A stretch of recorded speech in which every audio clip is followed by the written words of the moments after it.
Once we have outlets, computer outlets in every home, each of them hooked up to enormous libraries where anyone can ask any question and be given answers, be given reference material, be something you're interested in knowing.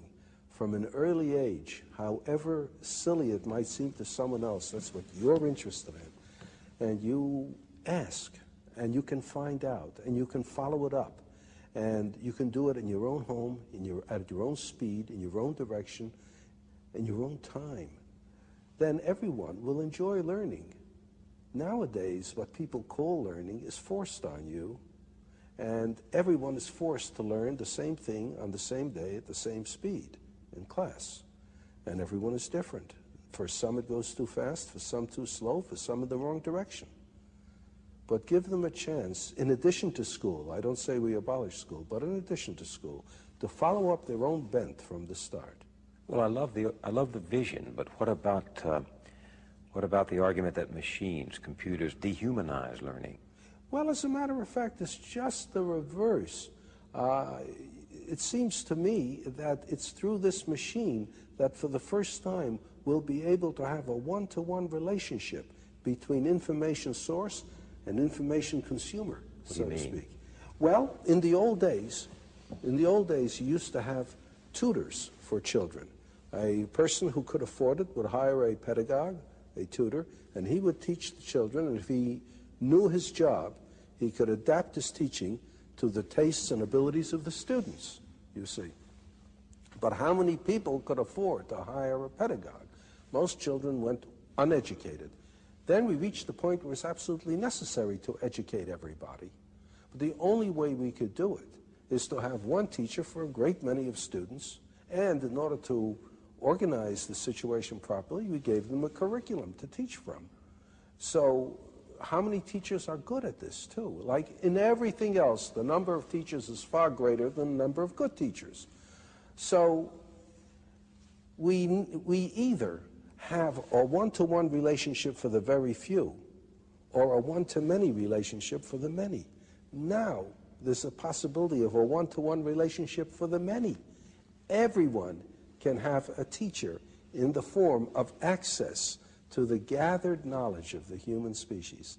Through the libraries that are connected to the computer. That's right. On my desk in my home. Right. I can sit there and call up, well, what if I want to learn only about baseball? Well, that's all right. You learn all you want about baseball, because the more you learn about baseball, the more you might grow interested in mathematics to try to figure out what they mean by those earned run averages and the batting averages and so on. You might, in the end, become more interested in math than baseball if you follow your own bent and you're not told.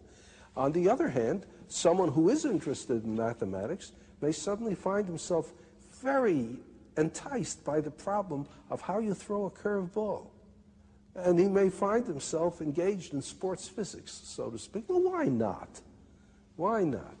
But you know, Dr. Asimov, we have such a spotty, in fact, we have such a miserable record in this country of providing, say, poor children, even with good classrooms. And I wonder if our society can ever harness itself to provide everyone, including poor children, with good computers. Perhaps not at the very start, you know, but it's like asking yourself, is it possible to supply everybody in a nation with clean water?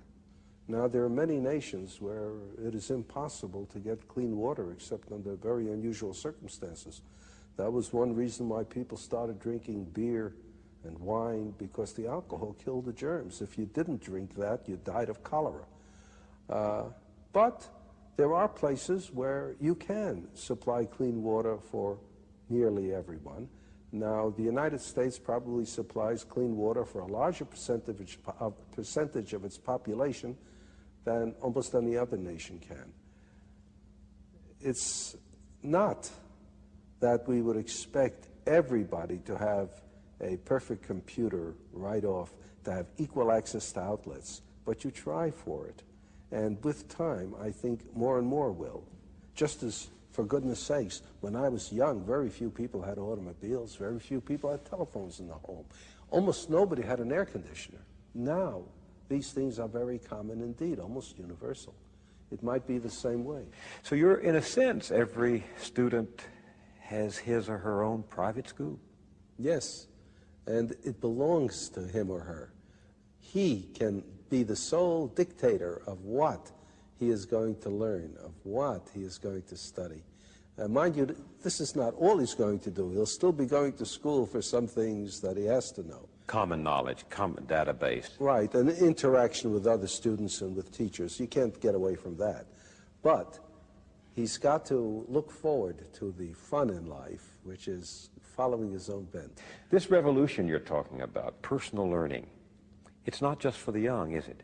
No, that's a good point. No, it's not just for the young. That's another trouble with education as we now have it. It is for the young, and people think of education as something that they can finish. And what's more, when they finish, that's a rite of passage into manhood. Real world. Right. I've finished with school. I'm no more a child. And therefore, anything that reminds you of school, reading books, having ideas, asking questions, that's kid stuff. Now you're an adult, you don't do that sort of thing anymore, you see? And in fact, like prison, the reward of school is getting out. Exactly. Kids begin to say, when you're getting out. And every kid knows that. Every kid knows the only reason he's in school is because he's a kid and little and weak. And as soon as and in fact, if he manages to get out early, if he drops out, why, he's just a premature man. Yeah. So that's exactly right. In the city, I've talked to some of these dropouts, and they think they're there. They think they've become men because they're out of school. That's right. What's wrong with this? Well, what's wrong with it is you'll have everybody looking forward to no longer learning. And you make them ashamed afterwards of going back to learning. If you have something like this, then anyone, any age, can learn by himself, can continue to be interested. There's no reason then, if you enjoy learning, why you should stop at a given age. People don't stop things they enjoy doing just because they reach a certain age. They don't stop playing tennis just because they turn 40.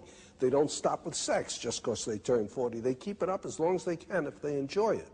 And learning will be the same thing. The trouble with learning is most people don't enjoy it because of the circumstances.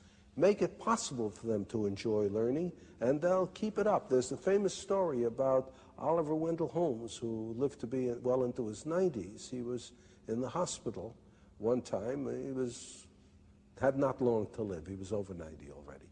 And President Roosevelt came to see him. And there was Oliver Wendell Holmes reading a Greek grammar. And Roosevelt said, "Why are you reading a Greek grammar, Mr. Holmes?" And Mr. Holmes said, "To improve my mind, Mr.